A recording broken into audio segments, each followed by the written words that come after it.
Emmanuel സിൽസിൽ Onam പൊന്നോണം ലാഭോത്സവം വിജയികൾക്കുള്ള സമ്മാന വിതരണം നടത്തി.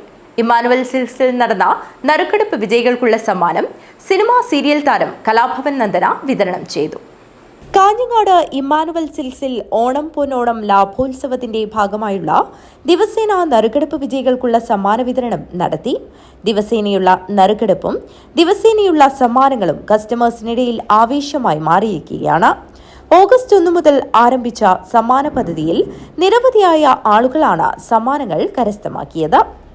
ഇമ്മാനുവൽ സിൽസിൽ നടന്ന നറുക്കെടുപ്പ് വിജയികൾക്കുള്ള സമ്മാനം പ്രശസ്ത സിനിമാ സീരിയൽ താരം കലാഭവൻ നന്ദന വിതരണം ചെയ്തു. എല്ലാ വർഷവും ഒരുപാട് സന്തോഷമുണ്ട്. ഇനിയും ഒരു വർഷങ്ങളിൽ ഇതേപോലുള്ള ഭാഗ്യം കിട്ടട്ടെ എന്ന് പ്രാർത്ഥിക്കുന്നു. അതുപോലെ തന്നെ എന്നെ വിളിച്ച സന്തോഷ് സാറിനും ബാക്കി മാനേജ്മെന്റ് ടീമിനും എനിക്ക് നന്ദി അറിയിക്കുന്നു. ഒരിക്കൽ കൂടി എല്ലാവർക്കും ഹാപ്പി ഓണം. Thank you. ചടങ്ങിൽ CP Faisal, PRO Moothal Narayanan, showroom manager Santhosh T തുടങ്ങിയവർ പങ്കെടുത്തു. ഒന്നാമത് ഓണകാലമാണ്.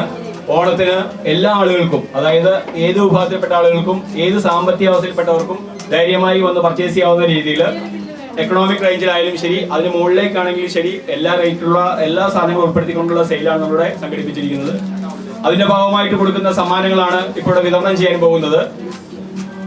എല്ലാവർക്കും ആദ്യം തന്നെ ഓണാശംസകൾ നേരുകയാണ്.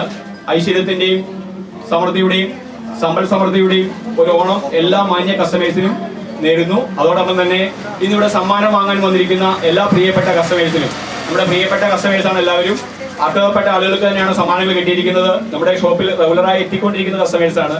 അത് വളരെ അഭിമാനവും സന്തോഷവും ഉണ്ട്. ചടങ്ങിൽ ജഗത് രതീഷ് പുല്ലൂർ, രജനി PV തൈക്കടപ്പുറം, യാശ്വിൻ ബണ്ടിച്ചാൽ ചട്ടഞ്ചാൽ, രതിക P സുജിത് പനയാൽ, ദേവകിയമ്മ കാൽച്ചാംപൊതി, മാമുനി വിജയൻ തൈക്കടപ്പുറം എന്നിവർ യഥാക്രമം microwave oven, sound bar, TV തുടങ്ങി നിരവധിയായ സമ്മാനങ്ങൾ ഏറ്റുവാങ്ങി.